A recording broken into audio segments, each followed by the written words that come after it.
So, Shanti, everyone. Greetings to those of you here. Also, greetings to those of you tuning in later on through the YouTube channel. Those of you that haven't watched these before, my name is Shailen, and my mother and I, we are students of the London Centre in the UK. And the purpose behind these chit chats is to go into the depths of some of others' concepts. And it gives an opportunity for people to share and ask questions. And people are welcome to ask any question really linked with those morals, even if it seems very basic or it seems like they should know these things, it's okay to ask. So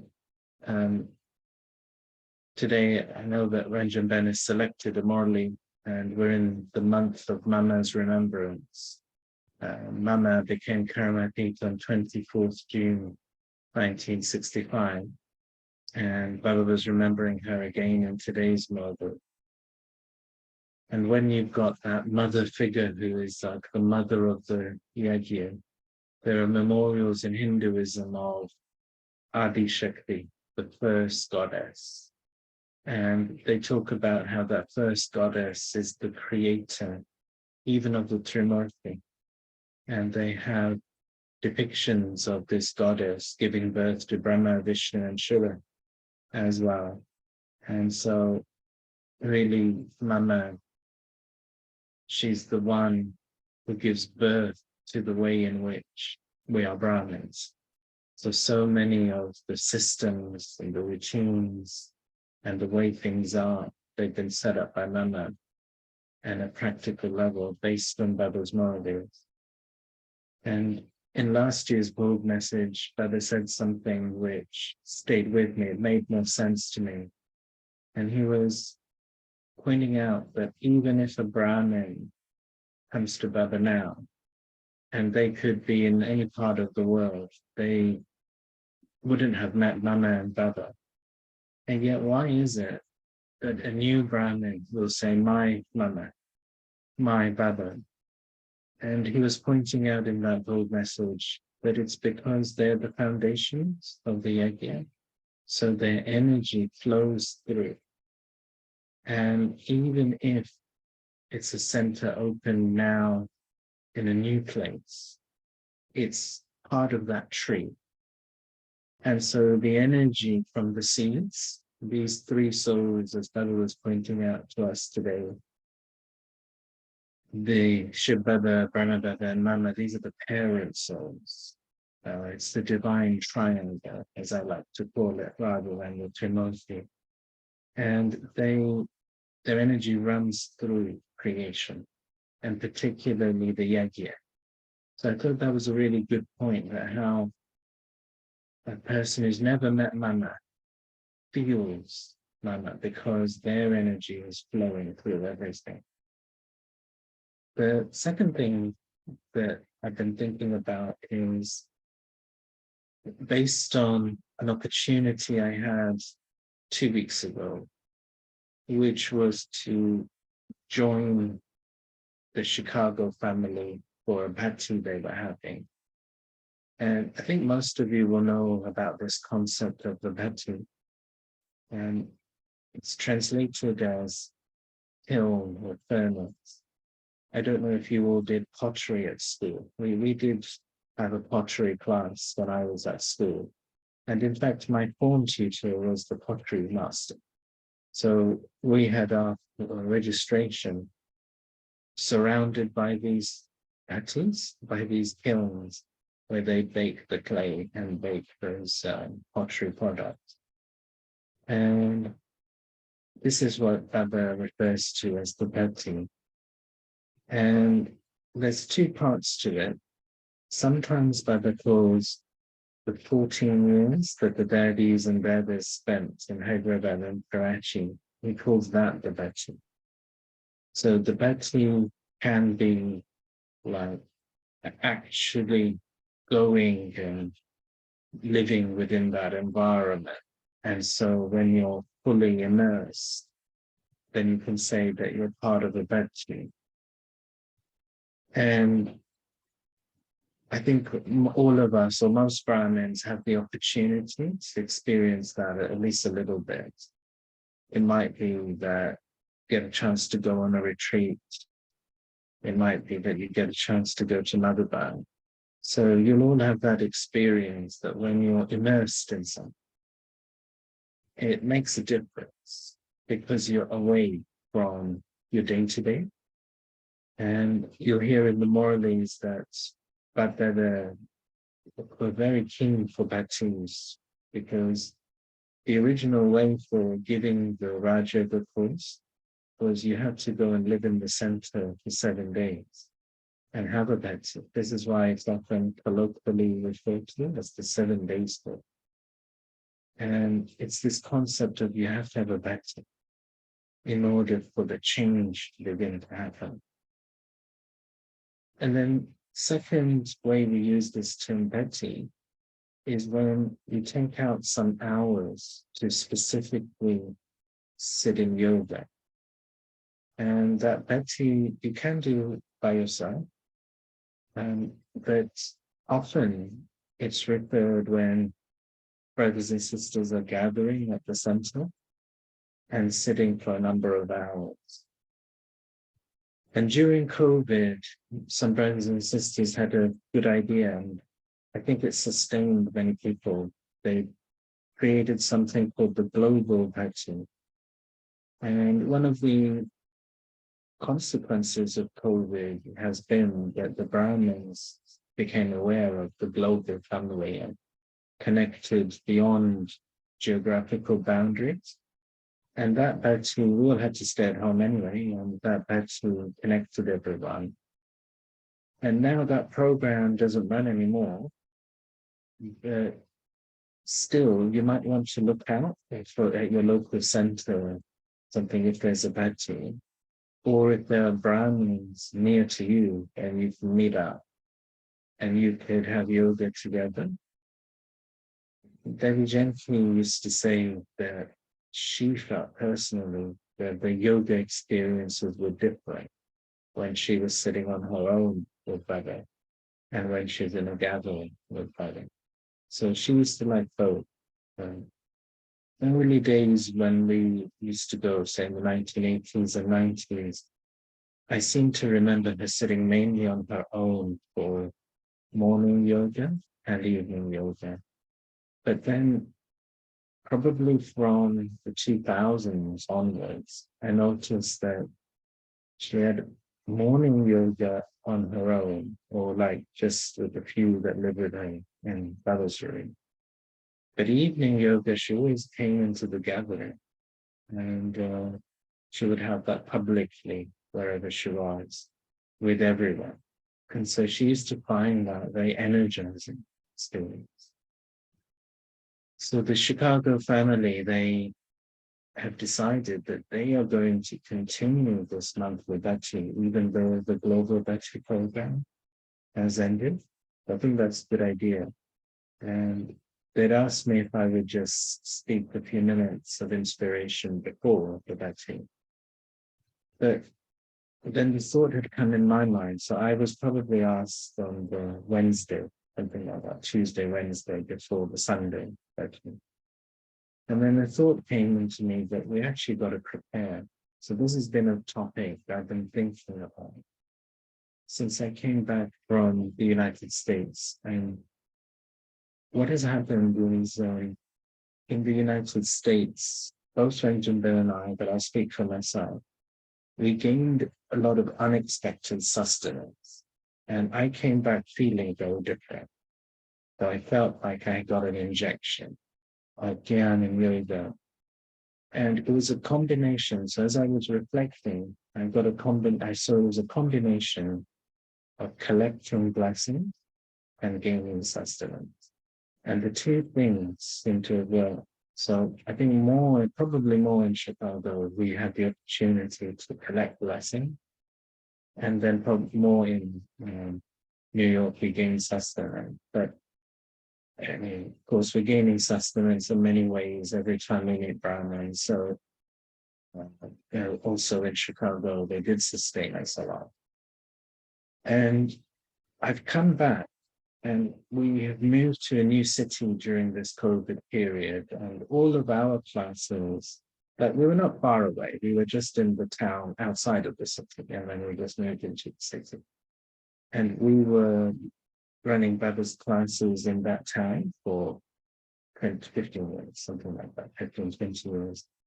And then everything went online during COVID, and we didn't then restart in person. So moving it into we already know all the Brahmins in the city. And during COVID, the sisters running the center, they were unwell and old. So London had decided to stop that center. And so they don't have a center anymore. And the nearest center is about 1 hour away if you drive them. So, but anyway, there's different centers having different systems. And then we have sort of opened up now after COVID, cautiously. And last 2 weeks, I began attending a couple of programs that I was invited to. And it was just getting to know people. And it was amazing to see, since I've come back, the ready-made platforms. So both programs, I was able to share Baba's message, but there was no planning. Like, it was just like I attended, and then someone had the thought that Shailen should say something. I had that. That then opened up 2 more programs. And I got invited to a medical program for the community years, mainly for Muslim brothers and sisters. And again, I shared about my meditation and so on in that one. And I gave a gift from New York. Sister Anjani had given me 5 hardback copies of The Journey of the Spirit book with the illustrations, which is the 7 days course in a lightweight. And one of the sisters I met at that program, she's like the representative of this city. Lady Godiva is part of the mythology of the city, and this sister, she plays that role at ceremonies. And so I gave her the thought to give her, I took 2 books, and then she spread that photo. She took lots of photographs. She asked me to write a blessing, write a message in the book cover. And then on Facebook, she spread that book. Because she has a bigger following in that local community. And she said she's going to read every page. She always reads every page of the book. And then the Brahmins here, we met them through these programs as well. There's that, they're expressing a need for sustenance. So again, we're probably the most senior Brahmins here. Maybe there's others about the same as us. But definitely they're looking for that face-to-face. Even if you have the Zoom, it's not the same as having that. So again, from this Thursday, we're beginning all begin in the home in Baba's room. Many of you will remember the orange Baba's room where I used to have these sessions in before. So far, again, we've not been having, but that will all begin. And then we live on the edge of the city, and many of the mothers, they live more centrally. So the idea was, if we have a room, then Ranjan Ben could go there and read Molu there as well, once in the week or something like that. And the sister that invited me for the medical program, and she's very well based in the community. There's one of those ladies is very well networked. And so she's on it for me. So she has offered she's got a big garden cabin. And she's offering that for classes and others. So why I'm sharing this with you is that I'm seeing how the blessings and the sustenance that was accumulated, they're just doing the work. I'm not having to do it. So I learned, and I was reflecting on preparation. So I didn't deliberately prepare, because sometimes we don't know the service that's coming in the drama.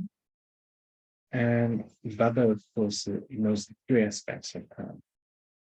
So Baba decided we needed the sustenance, and also that we needed, collected the blessing. And Devi gently used to talk about this, that how people would just come and cooperate. And this is my experience of the moment.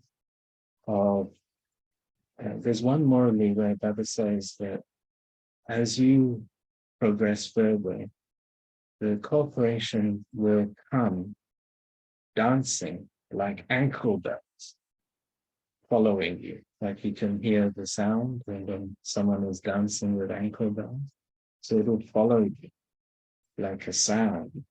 And this has been my experience. So when they asked me to speak in that bhatti program, I was thinking about this concept of preparing the mind. So rather than just turning up at the bhatti, so if, for example, there might be a program at your center and you know that it's happening and it's a yoga program. So our tendency can be to, all right, we just go for the program. And I mean, that's good as well. I don't want to knock that. But I'm thinking a lot more about how am I preparing for that program? And if I'm giving a class, again, the tendency, especially once you become more experienced, you don't prepare. You just go and give the class. So you just go and give the talk. But this, since returning from the US, about 6 weeks, I've been reflecting a lot on preparation and thinking about Betty Gulzar quite a lot. And those of you that are older brothers, you'll remember that Betty Gulzar used to talk a lot about preparing the mind. And back in the day, that brother used to come every 3 days or even every 2 days in Madhuban. That was officially. But sometimes Baba would come daily just to meet Betty Prakashman and discuss things and just privately. And definitely daily, Betty Prakashman used to ask Devi Gulzar to go into trance and take messages. Sometimes, several times in one day. So Daddy used to have to keep her mind prepared, right, for all of it. She had to be ever ready. She can't say to Baba and Daddy, I'm not feeling the pulse. My mind is not clear. You can't have that, can you? When you're playing that, you've got to be ready. And I was listening to Charlie Bai share something, I think it was during COVID. And he was saying that he was in Madhuban in the early 80s. And it was at the time when I think at the moment, the US teachers are preparing to go to Peace Village for their retreat and meeting, and maybe across the Caribbean and other places as well. They have a similar thing for the Indian teachers. They usually do it every April. So Charlie Bai was there, and in those days, the teachers in the centers in India were ready.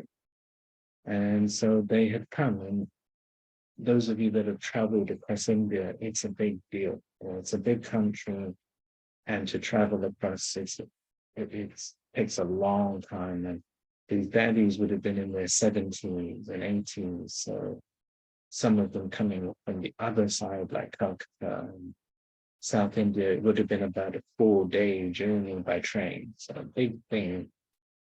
So he recalls how Daddy Prakashman, they were in the meditation hall in Pandit Bhavan. Daddy Prakashman, he was reading the morning morning. And the daddies were in the gathering.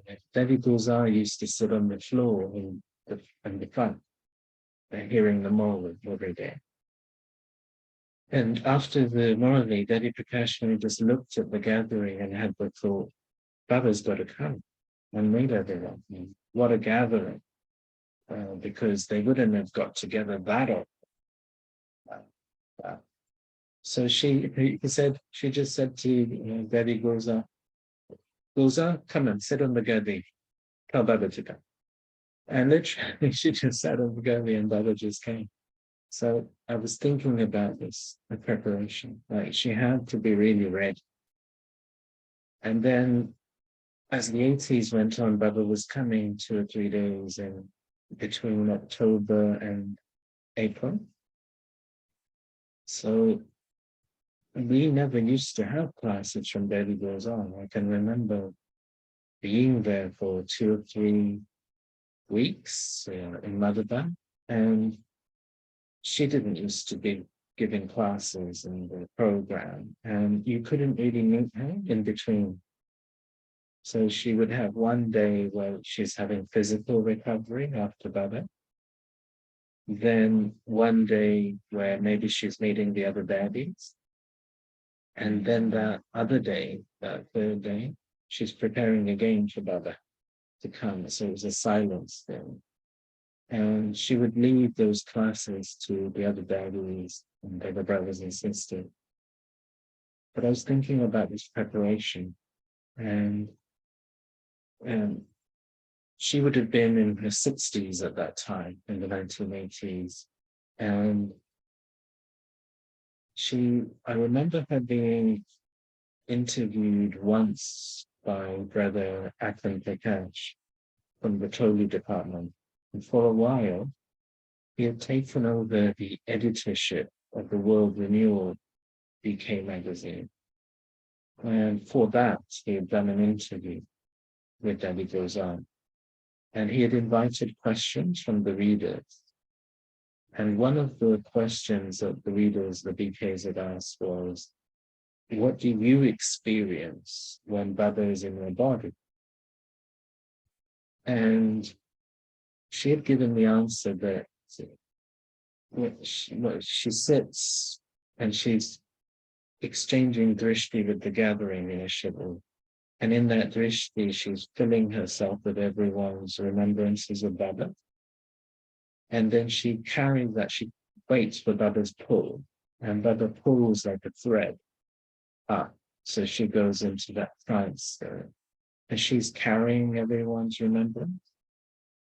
And then Baba asks her usually what are the messages from the daddies, and then who's in the gathering. So as she's sitting on the gaddi, someone's told her that the people from Delhi are sitting over there, and the double foreigners are sitting over here. So she's got that map in her mind of the gathering, because Baba asks who's in the gathering. And as she begins sharing that, oh, this group is coming from here and they're sitting there, Baba then switches her off as she's talking. And she goes into this deep silence. Like she said, it's much deeper than sleep. And just nothing. She's like she's completely switched. And then the next thing she remembers is Baba switching her back on again after he's had the meeting and come back. And then he sends her back down, sometimes with a message return. And she said that once, and then I think it was Brother Ajahn Prakash asked, or someone had put that question, have you ever been in the book when Baba has come? And she said once Baba had given the experience, once or twice, I think. So she got the feeling of what it's like. And then another time she had the experience of being in the body, and she noticed that the atmosphere was not as powerful as the previous. And she said that made her reflect. She said she thought that's why Baba showed her. And it was, she knew something in her preparation, something in her state that was altering the atmosphere. So she felt very responsible that the Brahmins should have the full experience of that way. She shouldn't be interfering in the middle. So this whole thing of preparation. And then, of course, as the years went on, she became more and more equal to Baba. So I did notice in the last few years that Baba mornings, she didn't even go into trance. Baba just came, and she was in the body with Baba. That was what it was like in Brahmavada's days. Brahmavada didn't go into trance, Baba just came. And so I think where there's that equality, then Baba just can. And the soul is not going to interfere in any way. And there was a similar sort of question posed to Sister Gently some years back. We have a very famous Rakhi celebration in London, and many people come because Lady Gently set the tone of these Rakhi celebrations as a chance for a bhatti, as I was explaining earlier. And I had Rakhi tied in Madhuban in 1991. I'd spent my summer vacation of August in Madhuban. I was 13 years old at the time. And I remember my surprise as to how noisy Rakhi was in Madhuban. Because in India those days, Rakhi was mainly for outreach service. So it was because it's part of the culture, so it was a way that sisters could go and meet dignitaries. So the dignitary won't come, but if the sister is saying, I want to come and make you my brother in Taibaraki, they can't say no. So our BK sisters use this festival for their outreach very successfully. And so it's not going to be a silent thing, it's active. So that was the culture there. And all the way through, I was like in great silence trying to take Drishti. And I remember there was Sister Mahini that used to live for Lady Prakashman, my mother there.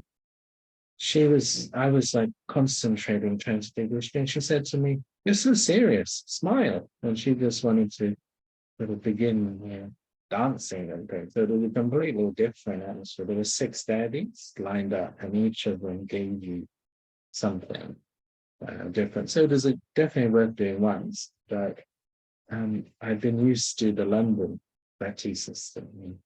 We had Devi Gently put the tilak and tie the Rakhi, and back in the day she used to spend 5 minutes giving drishti to each one.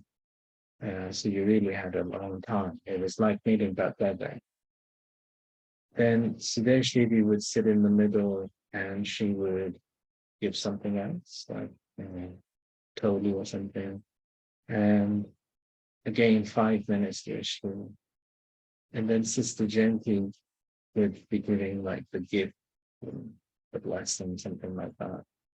And again, 5 minutes Drishti. And she used to appreciate that because it was a few weeks of just being in a bhatti, not having to do any other service or anything. So we all used to experience Baba Drishti a lot. And I remember one Brahmin asking her that, what's your experience as you're sitting there for many hours? Because Rakhi in London used to start about 4 p.m. in the evening, and Daddy used to finish about 3 a.m. So it used to be 11 hours for 5 days, group by group. So there's a very powerful bhatti, you can imagine. And Sister Jayanti said that her practice is to focus on Baba's remembrance and then just step aside so that it's not that she's giving you Krishna, but she is just deeply connected with Baba. And then Baba's Krishna, Baba's vibrations can come through. So this is something, again, that I'm working on. And it's this whole thing about the preparation, that as we're having yoga as well, preparing the mind, that practice of stepping aside, so then Baba can come through. And then the third soul I was thinking about was Sister Rukmani, who brings the Buddha message at Shantiva. And it must be about 8 to 9 years now that Devi Nirmal Shanta became Karmati. And Sister Rukmani lived with her in the center in Calcutta for about 40 years. And when Devi became old, because Devi Nirmal Shanta was in her 90s, so she was old and had a grand old age. And so as she got older, of course, she needed more care. And Sister Rukmani was her carer. And Sister Rukmani has always been a very hard worker in the sense that she's not like an intellectual type, she's much more of a practical type. And I remember Devi, after the funeral, Devi Gulzar offered the brood for Devi Nirmal Shanta in Om Shanti Bhavan. And Sister Rukmani had asked Devi to ask Baba, now what should she do? Because she was in Calcutta. She came to Madhuban to look after Daddy. Now Daddy's not there. Should she return to Calcutta, or what should she do? And Sister Rukmani had been trance messenger since she came to Baba. So since a young age, she was the trance messenger in the center in Calcutta as well.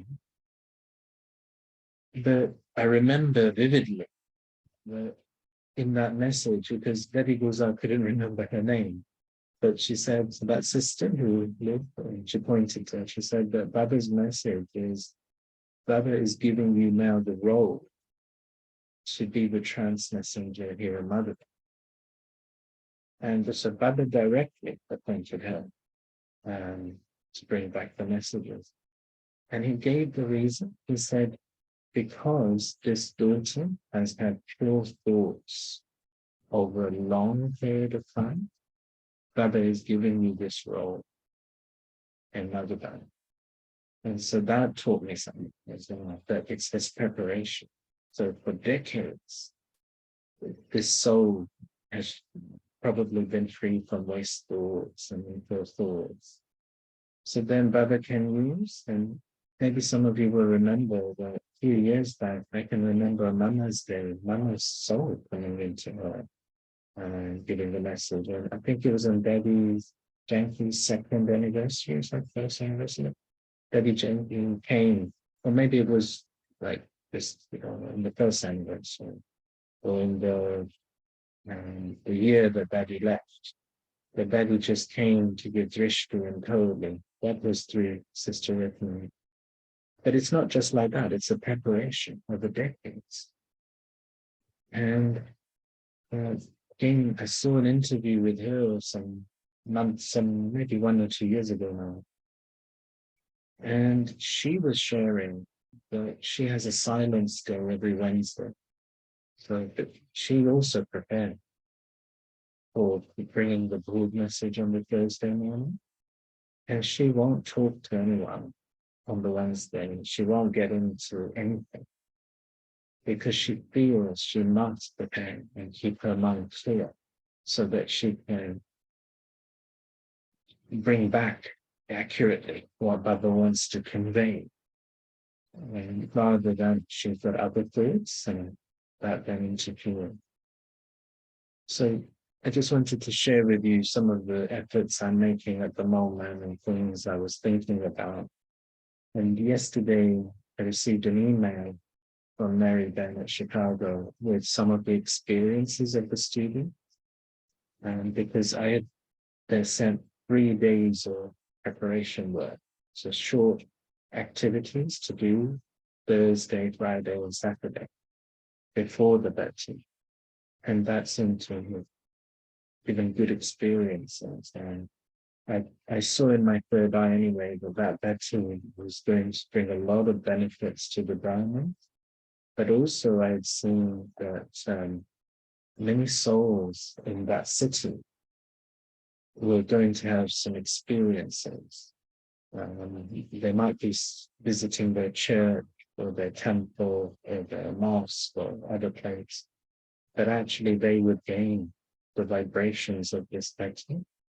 And also people who are in a lot of tension or no support, they were going to receive. So when Brahmins have bhattis, when Brahmins have yoga, it's a real blessing for that locality. On the Saturday evening, I kept a map picture of Chicago in front of me while I was having evening yoga and gave drishti to the map as well. So I joined them in that way.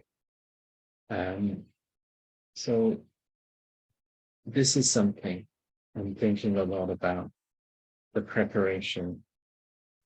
That how do I need to prepare? While I was in New York, we had that Sunday I wept morally about being innocent of waste. Do you remember that one? That Buddha's definition of a saint was that you're innocent of all waste. And there was that line that has stayed with me from that morally, that when you reach that stage of being innocent of waste, just wait and see what service comes in front of you.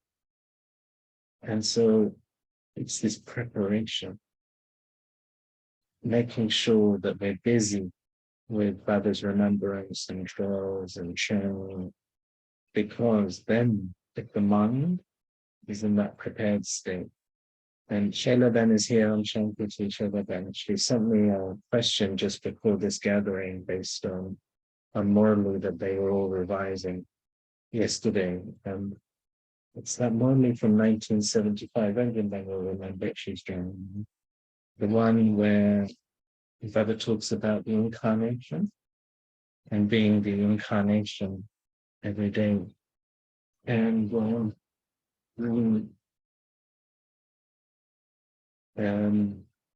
how do we practice this? And it's linked with this point that I was mentioning this morning about Roop and Basant. And Baba was talking about how Shiv Baba is Roop and he is Basant, because he's in the soul world. And at that time, he's not speaking. He's in his embodiment of silence. But for many years, this is something private really in my heart. My experience when I've been sitting in yoga is of Shiv Baba smiling. So I always, when I remember Baba, even as a point, I can see the smile of Shiva. And it's something which maybe you see if you have that same observation. When I look into the picture, like Brahma Bada's picture, and I'm remembering Shiv Baba, remembering back Baba, but if you look into your Baba's picture, photographs, if you look in the eyes, there's a smile. The eyes are smiling. Like if you've got a picture in front of you now, or you think of that, have a look. I think there's a smile like that. And even in the photos where Baba's face is a little silly or something else, you look in the eye. And when I look at other meat Brahmins, I think that when a soul is karmati, so their root, they naturally smile. So I think this is what that story is about. The root smiled, and from his smile, flowers emerged. This is the story in Bhakti. And when I look at that, Baba saying this morning, Shiv Baba is you. And the first phrase that Shiv Baba used to introduce himself was Nijanand Swarupa. I am the embodiment of bliss. I am Shiva. I am Shiva. So he is blissful. And so there's this smile of Shiva. And when I remember him, that's what I connect with. The smile of Shiva is always the smile. And when I meet other Brahmins and I'm practicing looking at the soul behind the eyes, one of the things that I notice in some Brahmins where they're reaching towards, I think they're reaching towards their karmatic stage, is there's a smile in the eyes. And this, maybe you can have an observation when you meet Brahmins, that where a Brahmin has cleared a lot of baggage, from the past and there's not so much left, then even if whatever's happening in the drama, when you look in their eyes, there's a smile. It begins to become permanent in the eyes because the soul remains in that happy and peaceful state no matter what's happening. And so this is something to practice and prepare. But when we're this incarnation, we're practicing being this root. So I, the soul, don't have a past. I don't have a future.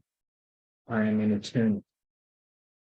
I'm a bodiless soul in the soul world. Would you like to just join me in that practice now? So just visualize yourself and take yourself with your mind into your stage of being the root. You are originally karmakit. So I am a karmakit soul. I am eternal. I am immortal. I am imperishable.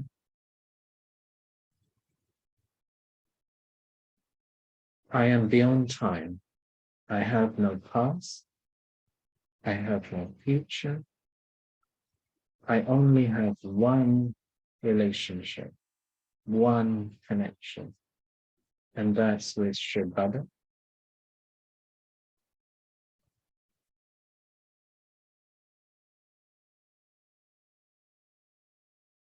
I am the master of the land of Brahm, the great element of life.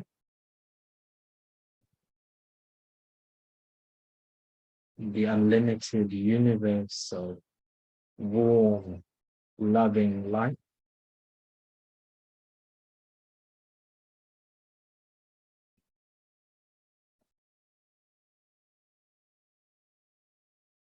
I am a member of the Rosary of Rudra. I live with Rudra Shiva.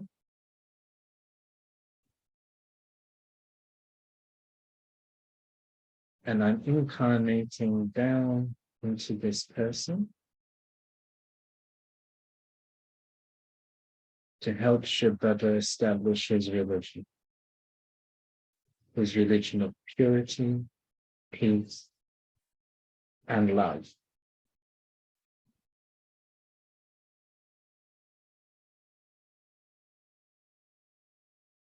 This evening, I'm going to return back home. I'm just here for a day.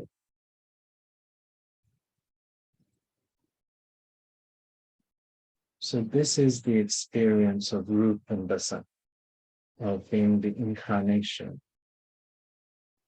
And I'm only here for a day. So tonight I go back up, and then tomorrow I incarnate again.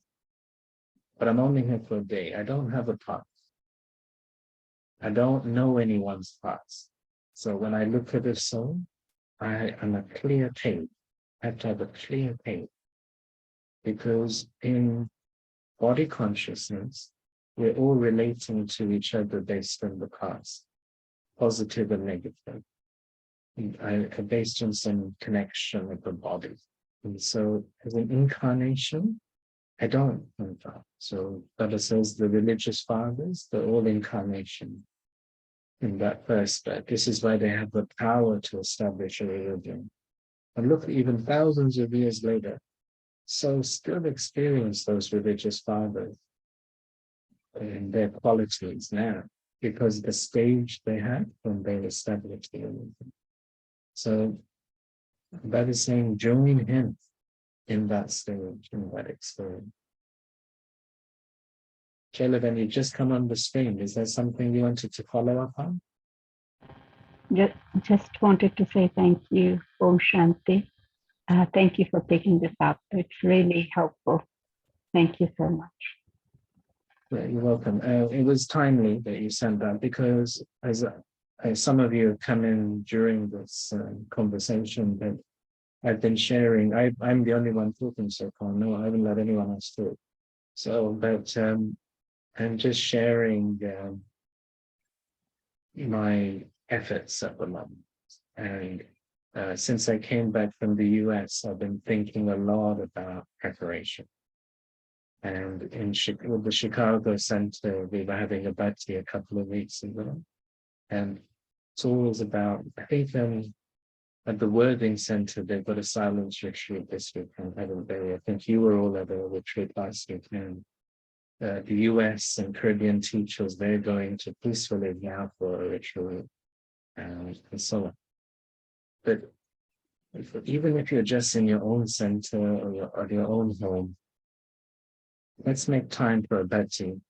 Yesterday evening, I was sitting, we had good sunshine, we've got good weather at the moment in the UK. And I was sitting in the front yard in the sunshine. Lynette, Ben, and us, we were also sitting in the sunshine in her yard when we visited. But here I was doing that yesterday evening. And I was sitting at about 6 p.m. And as I was sitting in Baba's remembrance,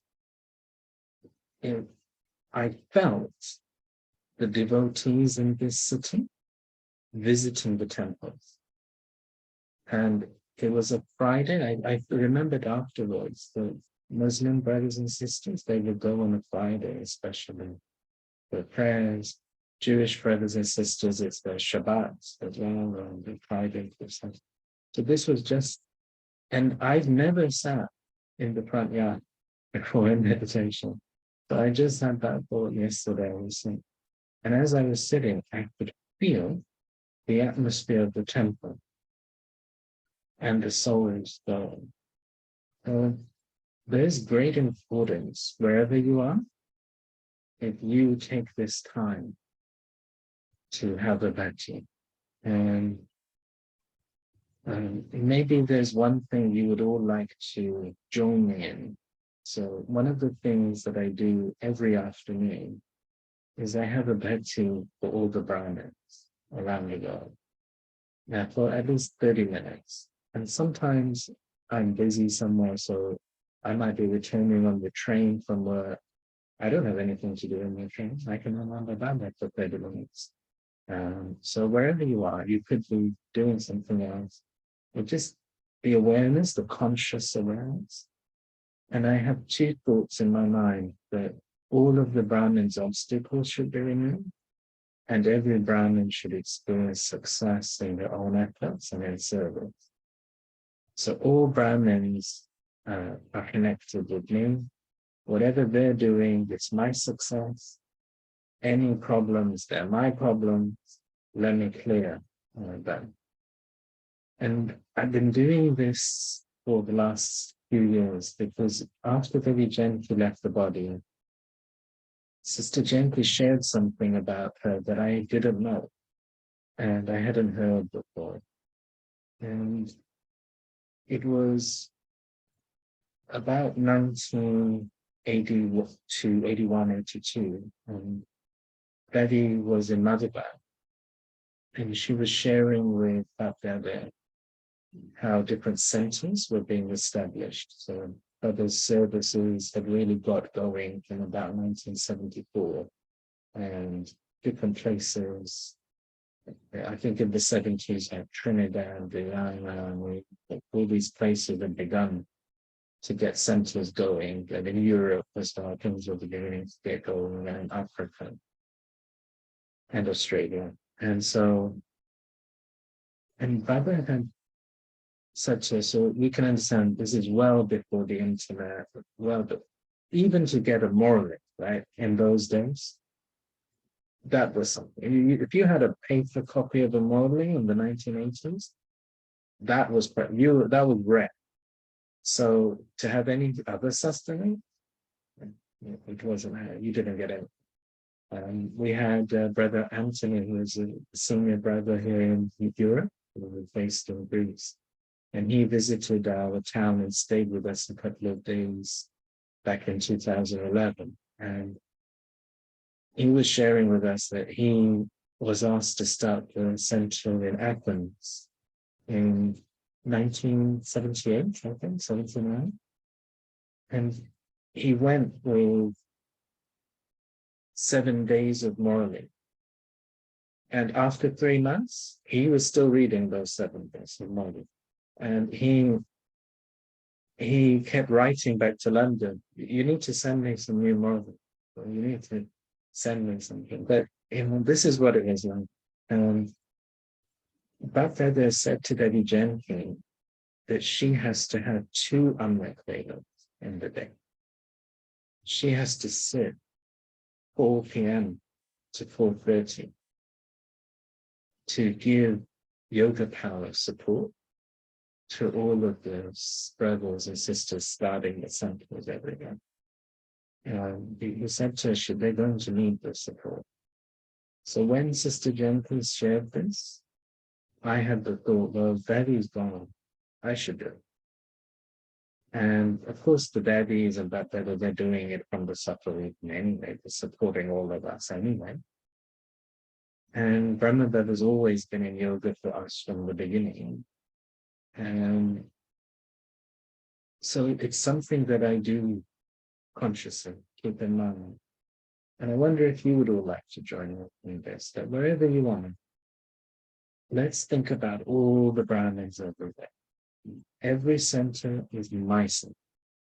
Every service project is my center. So we should all be contributing through the service of the mind.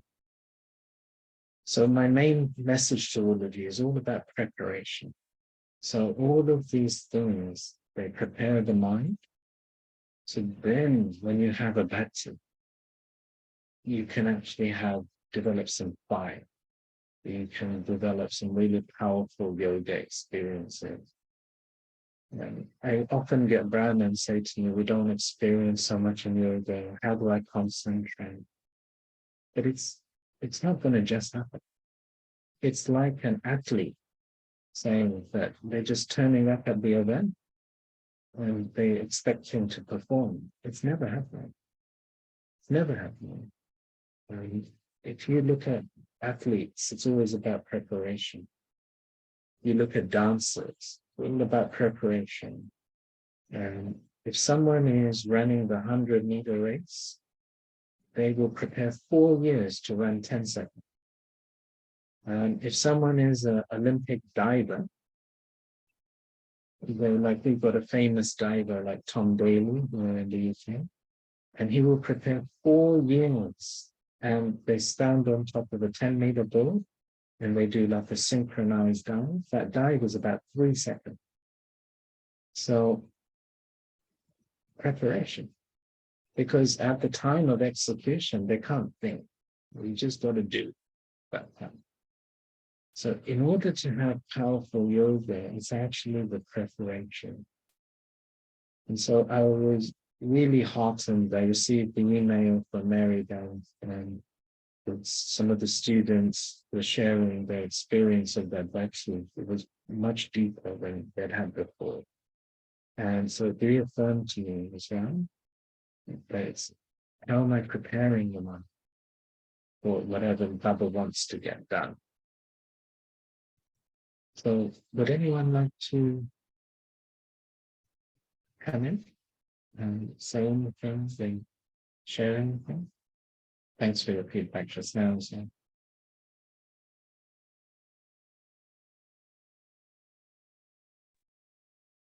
Om Shanti, everyone. Om Shanti, brother Anjandan. I really appreciated your experience, sharing your experience.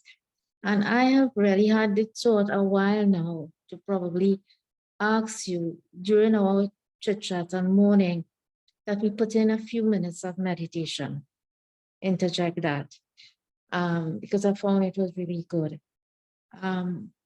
Also, I will have to leave early because I have to be up in the north. We are having our bhatti St. Augustine Center this afternoon. So I have to go and prepare the classroom for that. But, I've been thinking that what you're saying, this preparation is really so important. And this wastage really, one of the things, and maybe we take it up in a more detail later on in another chit chat, is the different leakages that we have that doesn't allow transformation to happen, or to happen as quickly as it should. Within the last while, that has been going through my mind, because just not for me, which is also, I need to know. I think I know some, but sometimes I need to get it reinforced. But, you know, for also my brothers and sisters on this part as well, because upheaval is happening on different levels, and it's how do we continue to protect, you know, ourselves where that is concerned, so that the leakages, how do we mitigate those leakages, you know? What a great topic. Yeah, give me time to churn on it, sister. So you carry on churning, because I think that is a great topic. Let's go into some detail and break this down. Yeah. Okay. Yeah. Thank you so much for this morning. So I'll have to leave now. So I'll take the rest up in the recording. Have a great Betsy. Thanks. Thank you. Bye. Would anyone else like to come in or anything?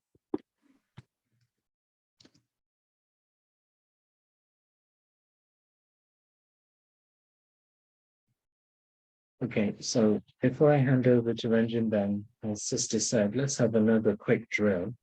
It's good for us to mix this up and practice things. So this drill, we're going to practice linking up with Shiv Baba, Brahma Baba, and Mama. And I mentioned to you in the class, I call it the divine triangle. So you might see some pictures where Baba and Mama were sitting in the Gadi, in the history hall, or wherever they were sitting. And both of them, they didn't sit with a back. They used to sit cross-legged, straight back. So Brahma Baba used to take pride. You'll never see Baba in a class sitting on a chair with a back. He used to do Hatha Yoga before Bhatsha Baba's knowledge, and you'll see that he sits in a semi-lotus position, and even in his 80s, he's got a straight back. And so he took pride in this posture. So the challenge for Mama was to sit next to Baba also like that. And Mama couldn't do the semi-lotus, so Devi Janki used to joke with her. So she tried and she just gave up. So Mama sits cross-legged, but she also has a straight back. And then they used to keep one seat in the middle for the trance messenger. So there's one picture sometimes with Devi Gulzar sitting in the middle, and she's offering ball. So visualize yourself as a soul and take yourself up to the subtle region. And in front of you, you've got that scene. You're sitting in the Avya history hall. You can see the pictures on the wall behind.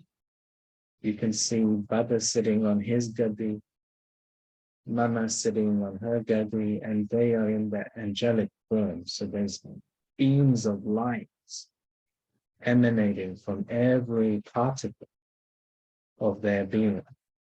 But the eyes, they're still the most attractive. And the soul is in the forehead because it's transparent in the angelic body. And you can see both of them connected to Shiv Baba in the soul world. So you're seeing the divine triangle.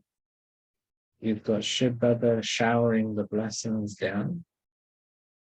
You've got Baba and Mama in front of you. And you yourself are also in your body of light. And Mama and Baba, they're welcoming you to come and sit in between them. So you're sitting in the middle of the triangle. And you're in this middle of this triangle of the highest energy. you've got the three creator souls. And of course, the creator is always looking at the creation. And that's sort of what a creator does. And you, as you sit in the middle of Mama and Baba, you're looking at the great rosary of souls, because the rosary of Rudra has nearly all come down into the world. They're all nearly embodied souls now. And you're sharing Bada's vision of mercy, compassion, love, and light with the variety of souls. So many souls of so many different religions and beliefs, practices, so many souls everywhere. And just for 1 minute, you're going to share the energy of this triangle with all the creation, including all of the elements of nature, all of the animals.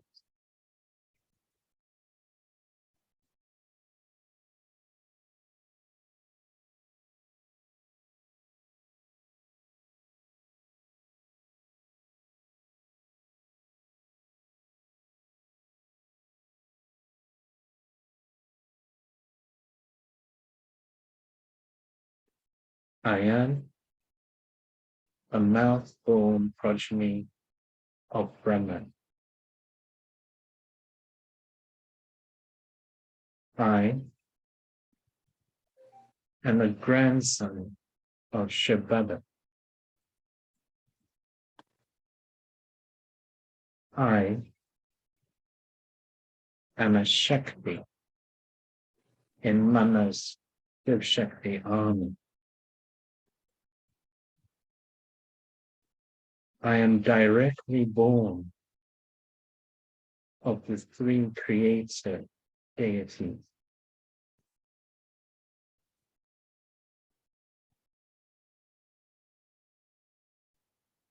That makes me one of humanity's ancestors. I am a master, great-great-grandfather, great-great-grandmother of humanity. So my thoughts also impact. And with these thoughts, I'm conveying the energy that I'm gaining from this divine triangle to the whole of humanity and the whole of nature.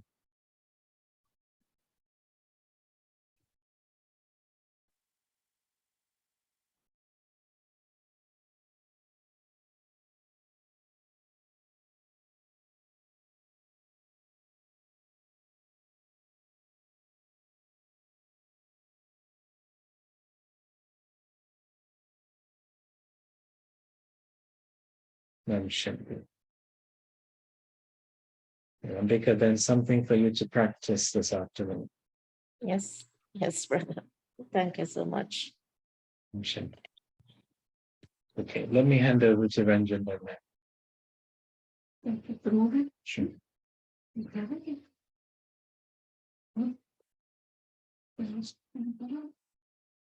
We got him student outside.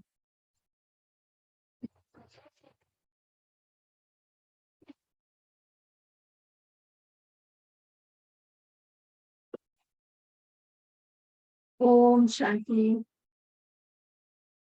It seems obvious about that. Actually, it's Mama's month, and Mama's release. And we've heard quite a few whenever there was a Tata movie was short, and then so we did some sensitive that also Gyanvina, singing this translate this music. The Vina is the banjo, and the Morley is the flute. But today we'll read the Soviet movie, but it is about the Shakti and all these movies we have heard, and today's class on thought. So I'll start. It's the movie of 2nd July 1970. 2nd July 1970. 70. And Baba says, to the extent that Shaktis are the image of love, they are to the same extent also fearsome. So Shitala Devi or Jagdamba with eyes pouring with love. But Mahakali, everybody has seen the image of Kali. Kali is always fearsome. But that's the image not of being violent, but image of such a Shakti that any negativity, any devilish sanskars, anybody's sanskars, impure thoughts coming from, that's the fearsome form of Mahakali, Kali. You see all the demons under her feet, and they show such fearsome images of her with her sword and Kodashan, discuss. But it's not actual physical violence. She's committing, but with her pure thoughts, she's killing the demons and giving pure thoughts and virtue to the soul who has such thoughts.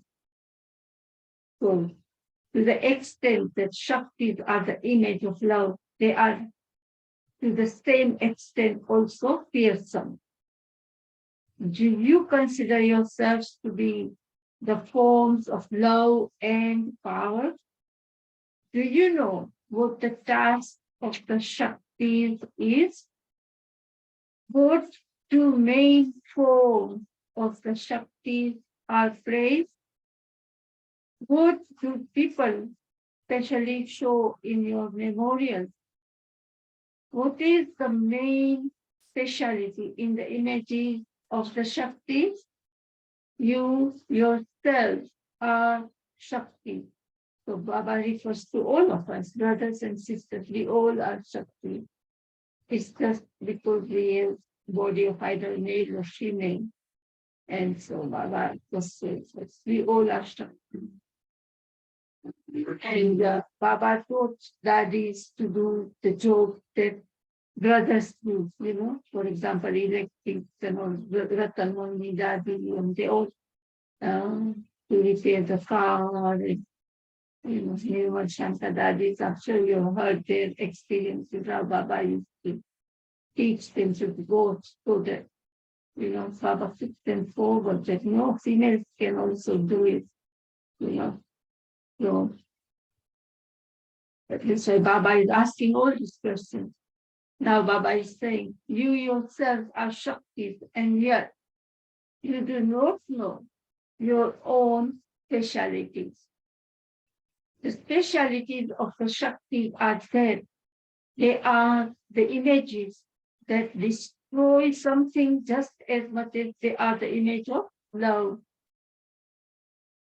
The eyes of the Shaktis are always the embodiment of love. But to the extent that they are the image of love, they are to the same extent also fearsome. They, the Shaktis, can make anyone the embodiment of love in 1 second. So Baba said when we discuss about the practice rehearsal, Baba mentioned in the Murli today. And Baba also says that Baba has already given us the question paper in examination in the schools and universities. You don't get your exam paper, they are under strict security. Whereas here, Baba has already given us, you fill up the Master Moha, our last paper, 18 steps of Gita will be that we have to be the conqueror of attachment and embodiment of remembrance.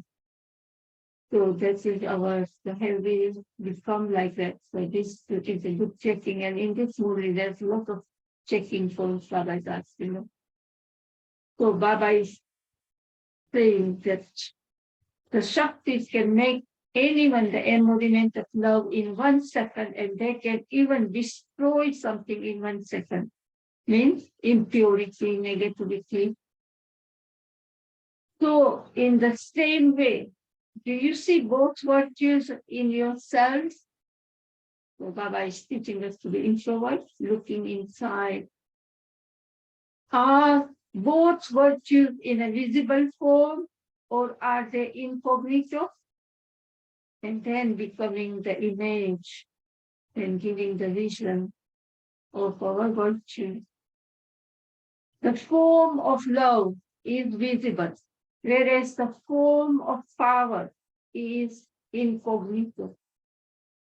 So when will you reveal the fearsome form? Do you know what the special slogan that Bab Dada gives nowadays is? We have heard this movement, we have sometimes. Well, I just said sometimes.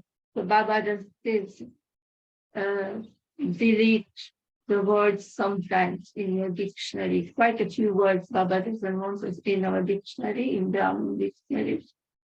So Baba's slogan is, nowadays is, not sometimes, but now. In Hindi, ab nahi, to kab nahi. If not now, then never. Yes. The weak ones say sometimes. There's a sign of weakness. The brave, courageous Shakti say now. Just as you yourselves are imperishable, in the same way, it is impossible for you to be touched by Maya and be destroyed. So last week, somebody had a question about Maya, and so Baba's, this is a beautiful way of explaining that. Don't let big thoughts down. But Baba is teaching us that just as you yourselves are imperishable, in the same way, it is impossible for you to be touched by Maya and be destroyed. It is impossible for those who are imperishable to move along with the waves of Maya. It is impossible for those who remain in the imperishable stage to become subservient to any form of Maya. Just as you would say that that is impossible for Bapdada, how can others bow down to those who themselves are subservient? You are the one who make the entire world bow down in front of you, are you not?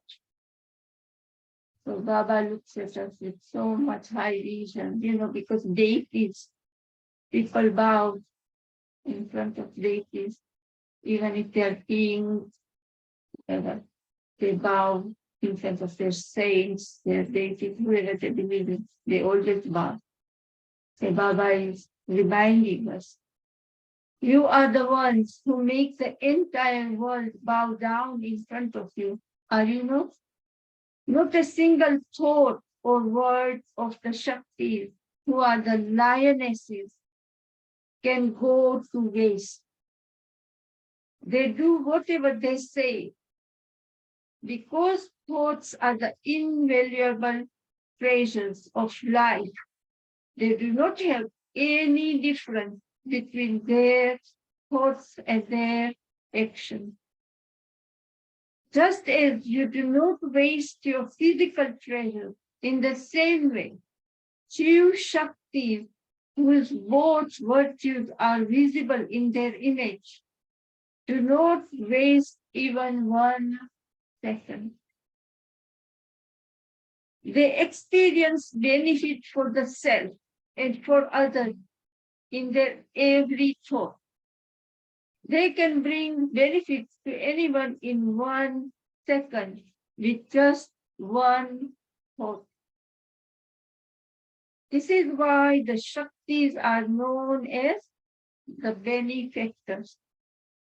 Just as Bapdada is the benefactor, in the same way the children are also very well known as the benefactors. Now you have to see the account of how many thoughts were successful and how many thoughts were unsuccessful in so many seconds. Nowadays, scientists have progressed so much that even while sitting somewhere, they can bring about destruction through their weapons in 1 second. So Baba is reminding us of our fearsome form, balance of love, at the same time being destroyer of evil. So you don't have to go anywhere, Baba said. And we just exercise the mind and talk about it. So Baba is also saying and giving example of scientists who can destroy. Nowadays, scientists have progressed so much that even while sitting somewhere, they can bring about destruction through their weapons in 1 second. In the same way, is the power of silence of the Shakti not able to work in 1 second? No matter where they may be sitting, there should be no need for you to go anywhere.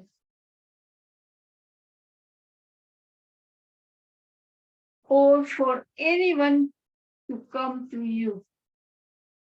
So Baba is pointing out it's that easy.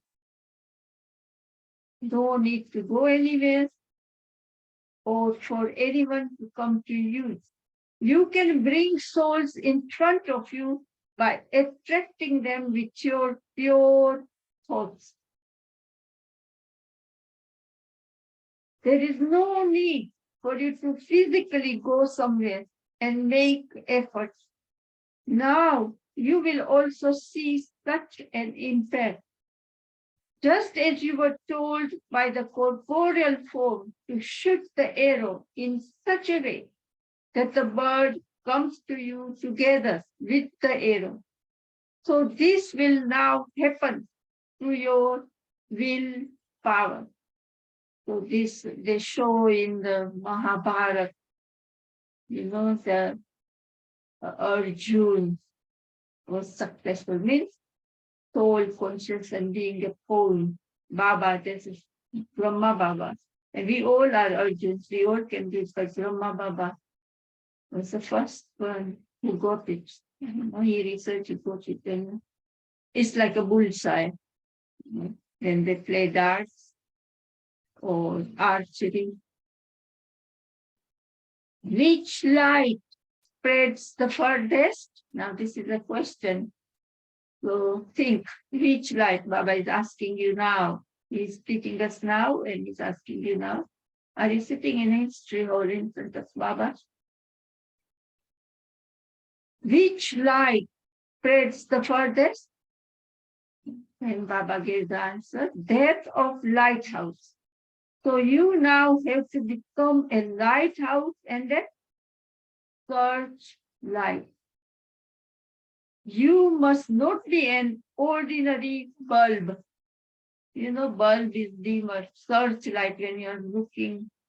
And, we know the security or police and they all use powerful lights to search. So Baba would like us that you must not be an ordinary bulb. Only those who can search themselves can become a searchlight. So it's Baba me, checking. Is it? What does Baba mean here? Only those who can search themselves can become a searchlight. So what do you want to do physically? What is happening? But I think what that was saying was that can you be powerful with yourself? Can you be a Shakti with yourself? Harmony. But the difference between a searchlight and a lighthouse is a searchlight is when you're specifically having yoga for something. So, for a particular purpose. And that's called a searchlight, because a searchlight was focused in one day. And when we are karma yogis, we have to be a lighthouse. So the idea is that as we are walking on, back in 97, I was in Madhubal and Pandabhavan, and I had a few days, I was there 4 days before the season had started, and I was just chatting on my own with Devi Prakashmani in the courtyard there. And one of the things she had said to me was her experience with Brahmababa was that he was walking and moving around as a lighthouse. And so the Vadis had this experience with Brahmababa that his yoga level didn't change when he was sitting in yoga compared to karma. I think for most of us Brahmins, when we're sitting, our yoga is more powerful, and especially at Amrit maybe. But then through the day, that same level is difficult to maintain. So this is what I was saying, work towards becoming a light. Because you can't have a lighthouse that doesn't work sometimes. So it's got to just work all the time. It's got to have the same brightness all the time. And we can't just be a bulb. Sometimes it's a bit dim, and it just wouldn't work for that purpose. Baba said, and only those who can search themselves, means become so powerful, can become a searchlight. The more you can search yourself, the more you will become a searchlight. If you are not able to search yourself, you will not be able to become a searchlight. Now that time has come, make yourself so powerful now. Now you must not just be powerful, but you must have will power and wide power. Will power and wide power. That is, your vision and attitude should be on the unlimited level. So what will you now add? You have power, but now you need will power and wide power. So Baba's meaning is unlimited level. In what form is Bapdada seeing all of you today? The stars of hope. At present, you are the stars of hope, and later you will become the stars of success. So basically, Baba is saying, no matter how much Maya comes, whatever comes, don't lose hope. Baba is there, and and then Baba is reassuring us that you will become stars of success.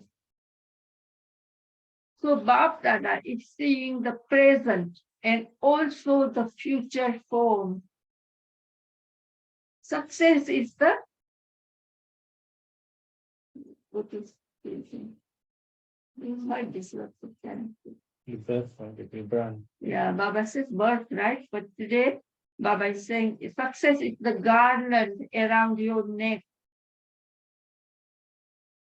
So, this is like as when you are churning or something, you just always, think that, yes, why is the success, this garland to remind you that success is around my neck, means I'm with Baba, so it's guaranteed.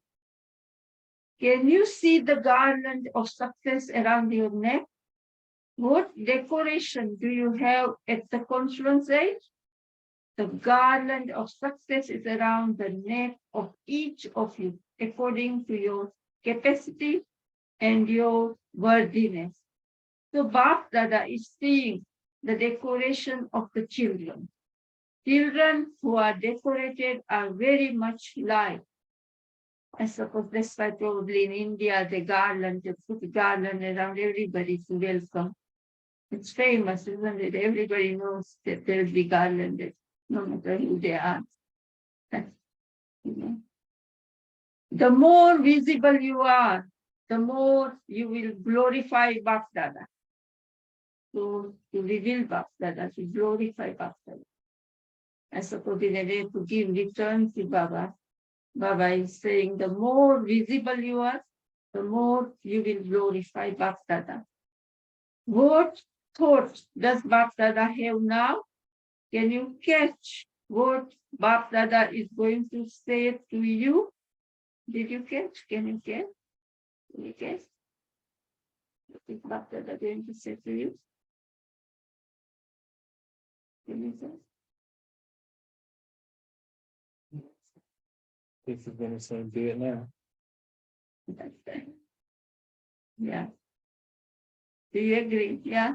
Tell him by saying, do it now. What thought does Bhaktada have now?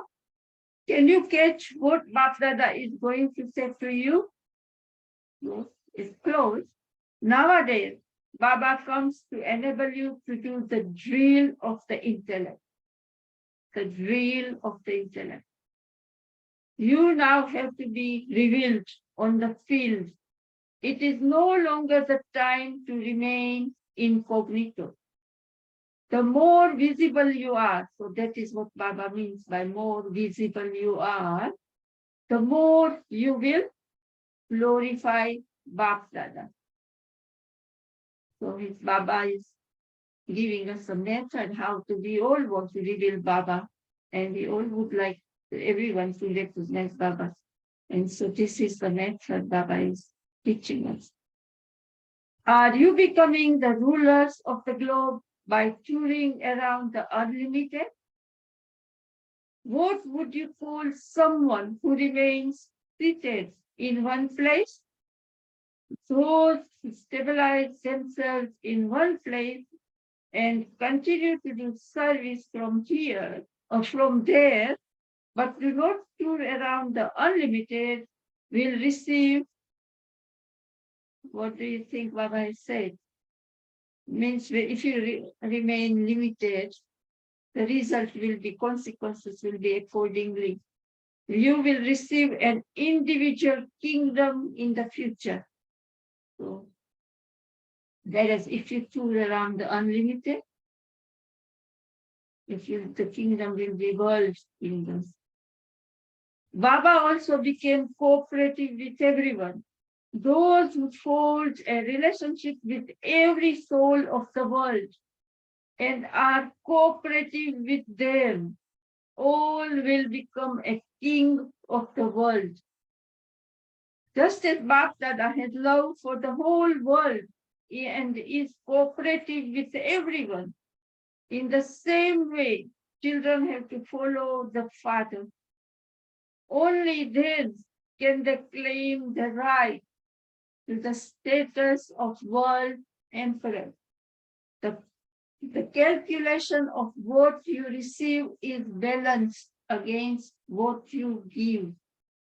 So Baba doesn't discriminate or give anything, it's automatic.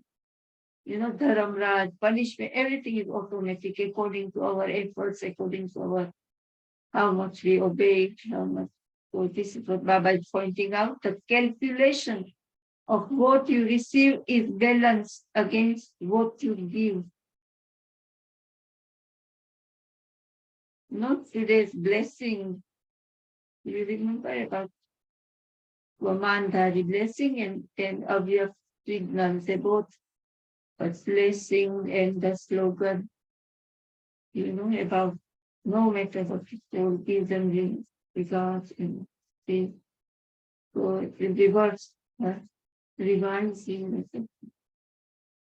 Now you have to specially reveal yourself in order to make a promise. You must not make others famous, but you have to reveal the Father. When you are revealed, you will then become famous.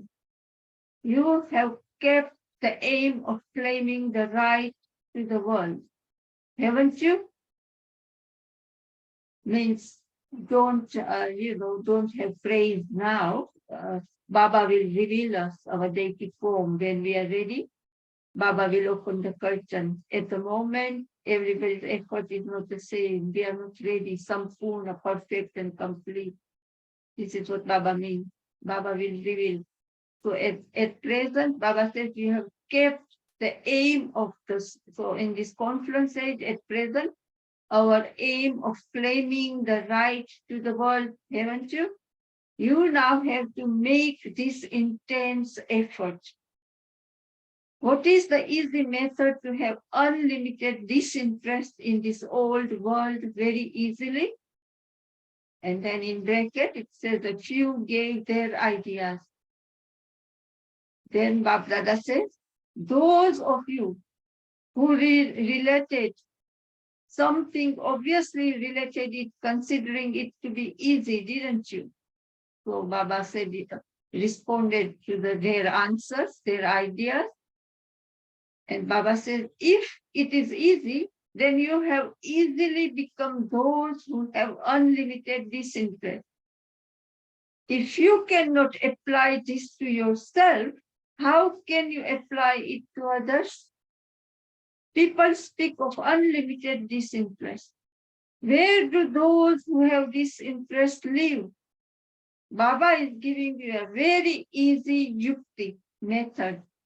If you wish to have unlimited disinterest, constantly consider yourself to be a Madhuban Nivasi, a resident of Madhuban. Constantly consider yourself a resident of Madhuban.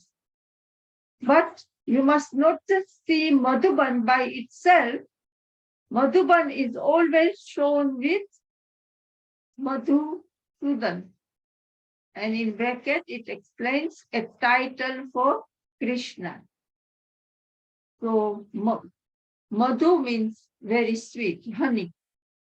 So Madhuban means forest, and Madhu means honey. So forest of honey, Madhubani.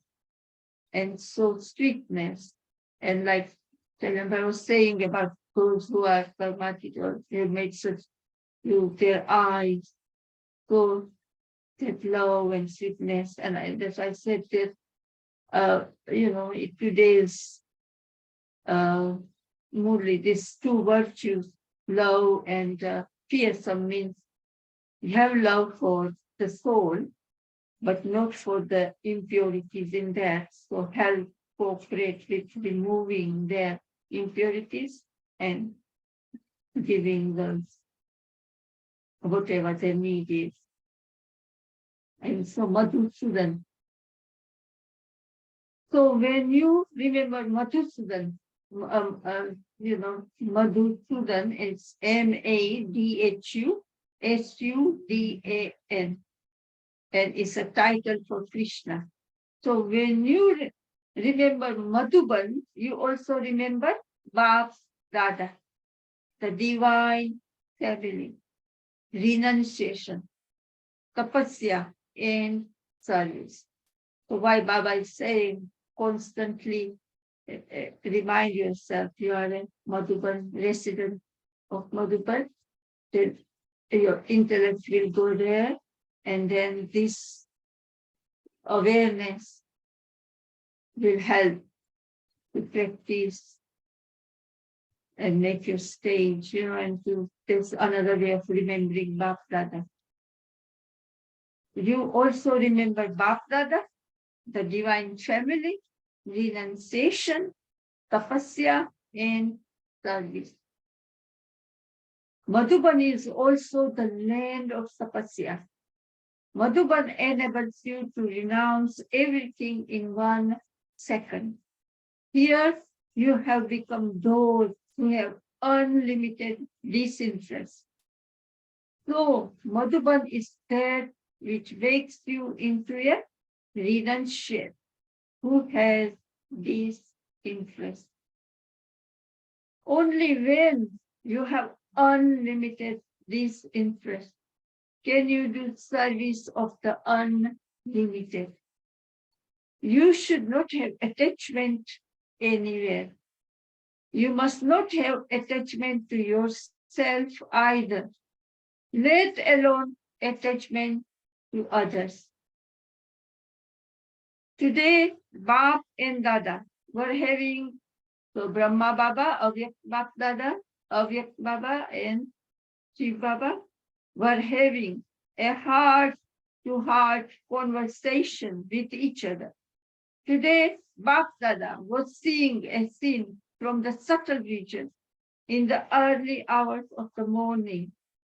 Bap Dada was seeing to what extent each child is tied in bondage, and also to what extent the bondage of each one is broken, and to what extent it is not broken. Some have a bondage tied in very thick rope, whereas the bondage of others is less. Some even have a bondage of weak thread. Bap Dada was seeing the scene of which once had a bondage tied by weak thread, and which once had a bondage tied by thick rope. Some have a bondage tied by a thin rope, but even then it would still be said to be a bondage. There is one or another type of weak or strong thread. Even a bondage of weak thread would still be called a bondage. It is just that they will not take long, whereas those who have a bondage tied by thick rope will take a longer time and also need to make greater effort. So Bap Dada was seeing this scene from the subtle region. All of you know yourselves anyway as to whether you have a bondage of thick rope or thin rope, as to whether it is weak thread or strong, as to whether you are in bondage or whether you are free. The meaning of being free means to be clear. Even then, Bap Dada is happy because you still perform wonders. But now Bap Dada wishes to see you go even beyond that. The more you have Bap Dada's name on your lips, to that extent there will be your name on everyone's lips. Madhuban is the land of transformation. So what do you have to transform before you go? You understand that, don't you? Because Ambika mentioned about the leakage and transformation. So Baba is also saying that the Madhuban is the land of transformation. So what do you have to transform before you go? You understand that, don't you? And then Baba is saying, do you know how to pack up and how to merge? What will you do to put both these things into practice easily? For the effort for these two, what will you keep in front of you? Means the power to pack up the old sanskars. You know, they show with the luggage, the eight powers. First one is the total with the power to withdraw, and then second one is power to pack with the luggage. Third is soul one. Fourth is the adjust and that is merge. Samanaki Shakti and power to adjust, power to merge. That's the fourth, and then discern, and you know the eight powers. And But Baba today took up power to take and power to merge. For the effort of these two, what will you keep in front of you? The easiest method is to bhet.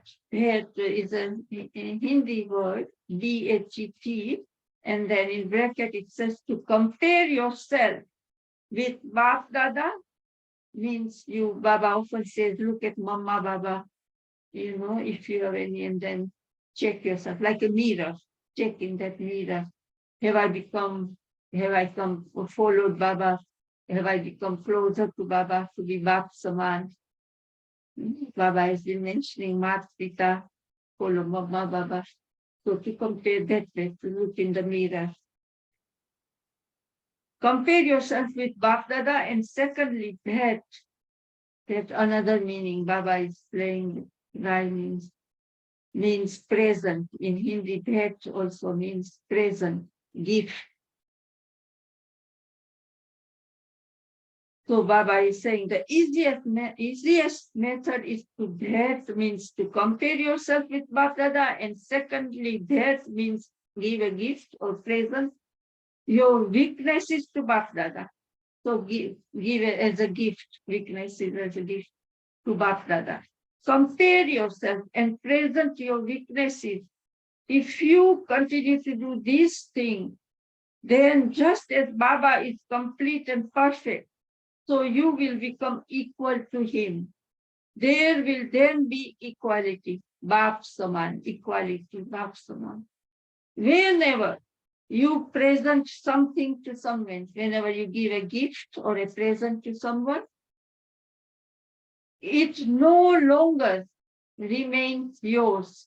So all Baba wants is our weaknesses, and just look at ourselves and be like Baba. Saman. To finish the consciousness of mind means to finish attachment.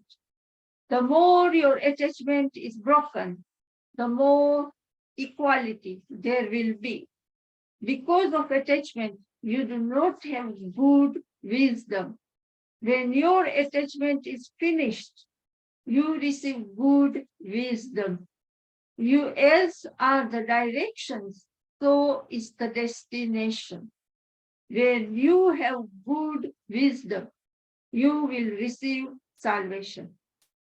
So our goal, our destination will be achieved. Continue to present whatever rubbish you see in yourself. So all Baba wants as a gift is Bap Dada, rubbish. Baba called here, whatever rubbish you see in yourself. You present very beautiful things in front of the non-living images. Here, you are told to present all the rubbish. Then you will very quickly become perfect. The sooner you become perfect, the closer you will come in the kingdom. So then you will come in first division with Brahma Baba from the beginning. Baba says, first and second numbers are taken, are fixed, and others, but at least come in first division with Brahma Baba and from the beginning of Satyu. If you do not become perfect very soon, you will not be able to come close. So in order to come close, become perfect very soon. Later, you will not be able to find an empty seat. The seats that are closed will be filled. We play the game of musical chair. It's something like that. Then you won't get a chair. Now the result will be given out, and from that, Bap Dada will see who have claimed the right to a closed seat. Means to come first with Brahma Baba, with Lakshmi Narayan. Bap Dada sees everyone as a jewel of hope. Baba is never disheartened with anyone. Bap Dada is never disheartened with anyone. All are the jewels of hope for Baba. Acha. To become subtle from corporeal is also a sign of love. Means Baba has so much love that Baba, although it's, but Baba comes down to the portfolio. The one you have love for offers himself to give cooperation to you. So Baba had to adopt this subtle form to give cooperation to all those who had love for Baba. And so it's beautiful today that, we all said that, yes, we will serve the world for centuries, There's cooperation like Brahma Baba from subtle region, Brahma Baba, and Baba said, now all these daddies, all in advance, they are going around helping us to become complete quickly. So it's everybody. And so this is beautiful Murli that we got. So Baba had to adopt this subtle form to give cooperation to all those who had love for Baba.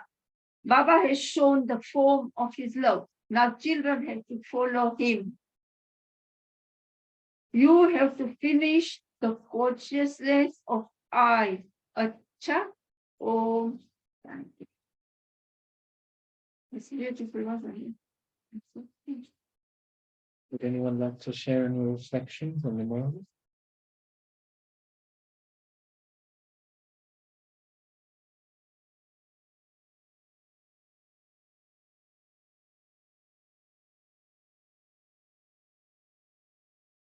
Yeah, everyone's content. Benjamin, do you want to share? No, there's a lot now, and Okay. Baba, you fulfill Baba's hopes now. So we've got plenty to go away and practice, and then also some things to churn about what are the things that cause the wastage, and also to reflect on how thick is the rope of the bondages that are there, what things are tying me down, but I need to have powerful users to break away. This is what I'm saying. In one more lever, it says that Baba's remembrance is a big pair of scissors that cuts through. Knowledge is like that too. So let's tend to channel. Great to have you all here today, and also warm greetings to those of you tuning in later through YouTube. See you soon. Om Shanti, I am so sorry. Shanti. Can I yeah. ask something before you go? Go ahead. The Murli talks about bondages, and Murli says that some people have more bondages than others. But when you have more bondages than others, then you have to increase your connection with Baba. Is that what Murli is talking about? Yes, in fact, that was the next line. So if you've got more bondage, Baba said that you're going to have to make more effort. Intense effort, Baba said. So Baba mentioned it. Baba just said that means you have to make intense.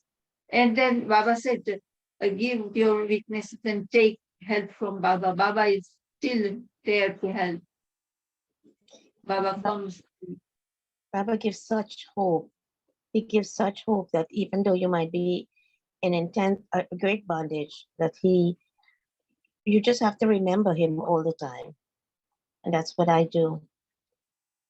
yes, exactly. And he's there to, like, if a child has more bondage, all it means is Baba helps more.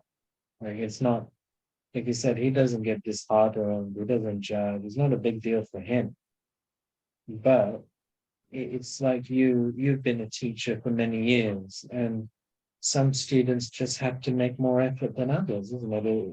You will never have a class where everyone is in the same. But you're not going to judge those students. You're going to help them more. Yes, thank you so much. Thank you. That is so helpful. Thank you. Om Shanti. Om Shanti. Have a good Bye-bye. week. Om Shanti.